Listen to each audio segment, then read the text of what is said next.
اللہ تعالیٰ کے نام سے جو وسیع رحمت والا نہایت رحم والا ہے۔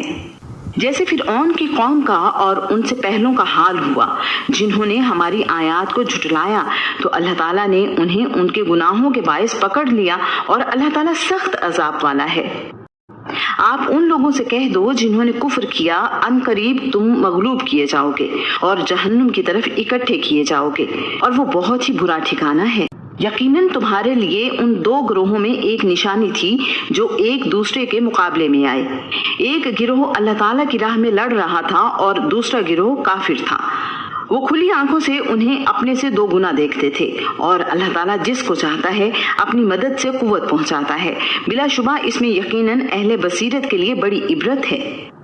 لوگوں کے لیے نفسانی خواہشات کی محبت خوشنما بنا دی گئی، جو عورتیں اور بیٹے اور سونا چاندی کے جمع کیے ہوئے خزانے اور نشان زدہ گھوڑے اور مویشی اور کھیتی ہیں۔ یہ سب دنیا کی زندگی کا سامان ہے، اور اللہ تعالیٰ کے پاس بہت اچھا ٹھکانہ ہے۔ آپ کہہ دیں، کیا میں تمہیں ان سب سے بہتر نہ بتاؤں؟ پرہیزگاروں کے لیے ان کے رب کے پاس جنتیں ہیں جن کے نیچے نہریں بہتی ہیں، اس میں وہ ہمیشہ رہنے والے ہیں، اور نہایت پاک صاف بیویاں ہیں، اور اللہ تعالیٰ کی رضامندی ہے، اور اللہ تعالیٰ بندوں کو خوب دیکھنے والا ہے۔ وہ لوگ جو کہتے ہیں اے ہمارے رب، بلا شبہ ہم ایمان لائے، سو ہمارے لیے ہمارے گناہ بخش دے اور ہمیں آگ کے عذاب سے بچا لے۔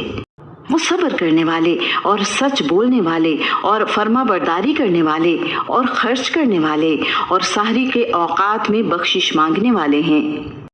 اللہ تعالیٰ نے اور فرشتوں نے اور اہل علم نے گواہی دی ہے کہ بے شک اللہ تعالیٰ کے سوا کوئی معبود نہیں، اس حال میں کہ وہ انصاف پر قائم ہے۔ اس کے سوا کوئی معبود نہیں، سب پر غالب کمال حکمت والا ہے۔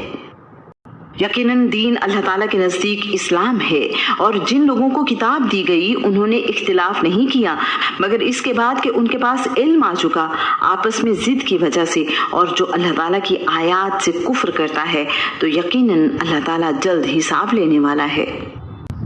پھر وہ لوگ اگر آپ سے جھگڑا کریں تو آپ کہہ دو کہ میں نے اور جنہوں نے میری پیروی کی اپنے چہرے کو اللہ تعالیٰ کے تابع کر دیا، اور آپ ان لوگوں سے جو کتاب دیے گئے اور ان پڑھوں سے کہہ دیں کیا تم تابع ہو گئے؟ پھر اگر وہ تابع ہو جائیں تو یقیناً ہدایت پا گئے، اور اگر وہ منہ موڑیں تو آپ کے ذمے صرف پیغام پہنچا دینا ہے، اور اللہ تعالیٰ بندوں کو خوب دیکھنے والا ہے۔